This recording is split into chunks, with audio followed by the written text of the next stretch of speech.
Hi guys, I hope you're doing fine and welcome back to Cyrux Space. I know, long time no see, but I really had a lot of things to do, so I wasn't really able to produce new videos, but I'm going to try to make more videos in the future and yeah, we'll see how that works out. In one of my last videos you already saw my Sirius model rocket. I showed you how I assembled it and you even saw the first flight, which was successful by the way. Let's have a look again.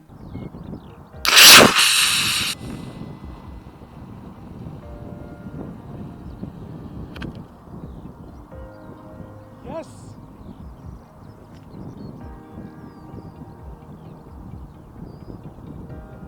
As you have seen in the footage, the flight and the landing was successful, but it was not perfect because I had a little bit of problems with the parachute. One of the cords was ripped off the parachute and it is a standard plastic parachute, and I have to be honest, I'm not a big fan of those plastic parachutes, so I wanted to replace the parachute for the future flights of the Sirius rocket, and that's exactly what I did. So after the first flight I checked the rocket for any damages. But the rocket was still in a good condition, so there wasn't really anything to do. But as I already said, I wanted to replace the parachute because I'm not a big fan of those. This is the new parachute which I'm going to use, and I'm aware of that these parachutes are a little bit heavier than those plastic ones. Maybe I'm going to change my opinion regarding those plastic parachutes in the future, but at the moment I'm going to use this one and just accept the little increase of weight. But these parachutes are just more reliable.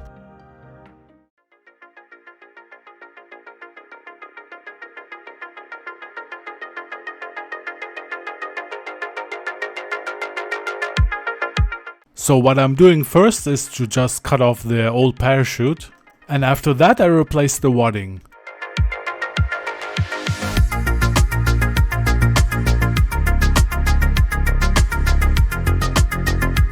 And here you can clearly see where the heat of the rocket motor had its impact. So if there wouldn't be any wadding, the heat from the rocket motor would damage the parachute.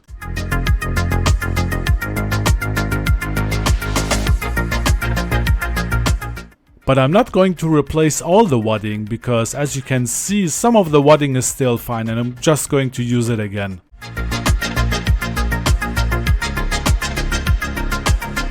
Okay, so now after I attach the new parachute to the nose cone, we have to fold it.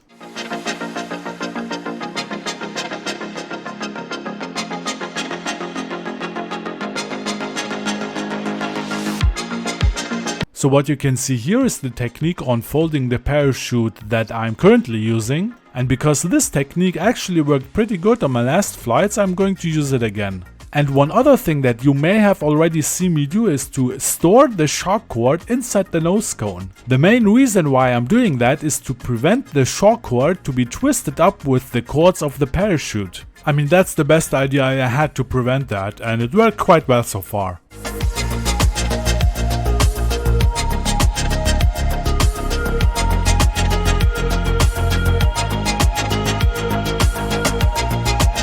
And our rocket is ready to launch again.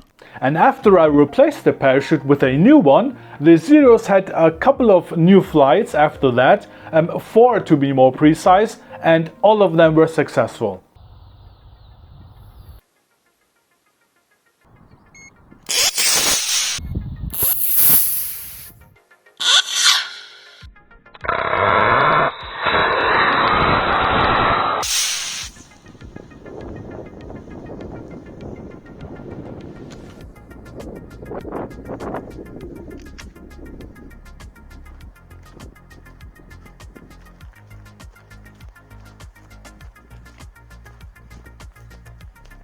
As you can see, it was a perfect flight and the parachute did also a good job.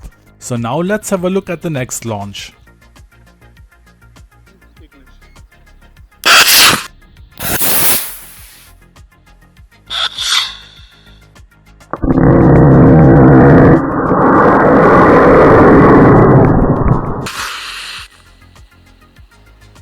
So now the apogee is reached and the parachute is deployed.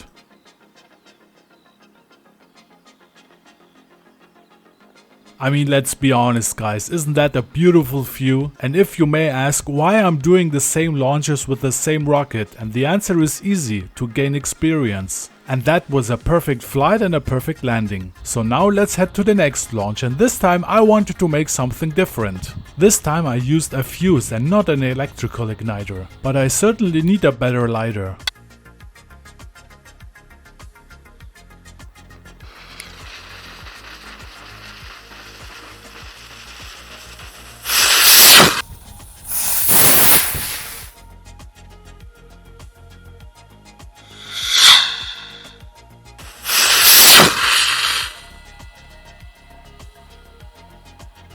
Straight up into the sky, and we see a beautiful parachute ejection, but this time we see a little bit of movement during the descent of the rocket, and I'm not quite sure why this is. Maybe because of the wind, or one of the cords of the parachute was too short, I'm not quite sure. But I will figure that out, and if some of you have an idea, you can write it in the comments, I would appreciate that. However, it was a decent flight and a gentle touchdown. And that smoke out of the rocket kinda looks cool. The Jupiter is my newest model rocket, and it is a little bit smaller and thinner and lighter than the Sirius. The Sirius is about 49 centimeters tall, the Jupiter about 47-ish, and the Jupiter also had its first launch, and you will see in a minute how that went. But regarding the Jupiter and the Sirius, I did a modification. So I told you that I replaced the parachute of the Sirius. The original parachute was this here. This is a standard plastic parachute, which I am no fan of. And I replaced this plastic parachute with a new one. And I did so with the Jupiter, because this is, as you can see, that's the original parachute of the Jupiter rocket. And I did not use that at all. I replaced it from the beginning. And I can tell you that the new parachute did a very good job.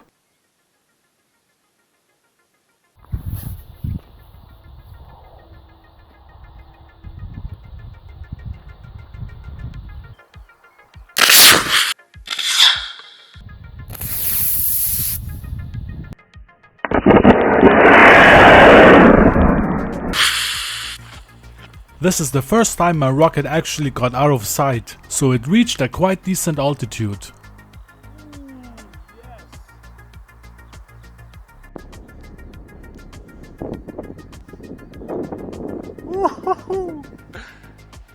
As you can hear, I'm quite satisfied, especially because the rocket reached a good altitude, the parachute was deployed correctly, and everything seems to go right.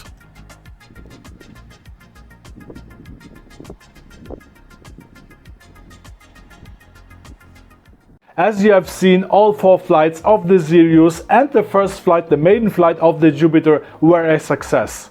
Of course, I'm aware of that these are small model rockets and they are not overwhelmingly complex, but hear me out. Everyone that is enthusiastic about model rockets or rockets in general, and especially people that just started with building model rockets, or even those that are doing that for a long time, I think can understand me if I say it is absolutely satisfying to see a rocket work properly. I mean, to see that model rocket have a good launch, have a good lift off, a good flight, and then the parachute opens and the rocket has a very gentle touchdown. It's just satisfying to see.